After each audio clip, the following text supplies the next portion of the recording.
Hi, on page 108, we have intellectual freedom depends upon material things. Poetry depends upon intellectual freedom. And women have always been poor, not for 200 years merely, but from the beginning of time. Women have had less intellectual freedom than the sons of Athenian slaves. Women, then, have not had a dog's chance of writing poetry. That is why I've laid so much stress on money in a room of one's own. So I know that little outtake right there is it's kind of like not a thesis, but it's very conclusive of this novel's purpose. But I figured that would be good enough to talk about, especially when we're comparing this to past authors and poets and stuff.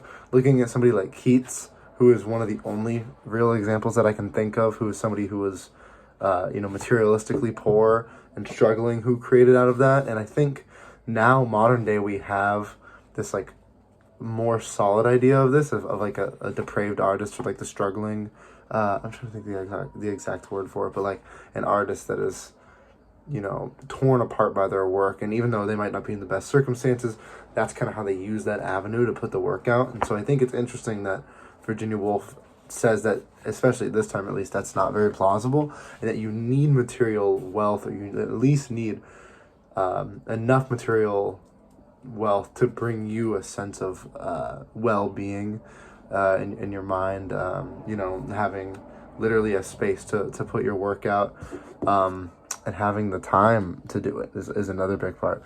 But I think it's interesting that there's a lot of examples more recently in history that this isn't true.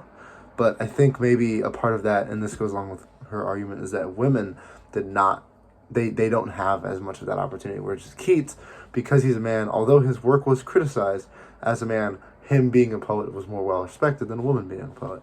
So I think a woman having a room of her own, separating herself from that criticism, from the hatred and the controversy, I think is a little bit more, I would at least say, relevant to her argument. Like, I think it makes more sense that a woman is required, at least, in this time, to be given at least a special amount of material ability, so that they can then distract themselves from this outer world that is kind of crushing them and possibly ruining their ability to write, as she states some female authors do. They have that lasting impression from the world around them that kind of can corrupt their writing.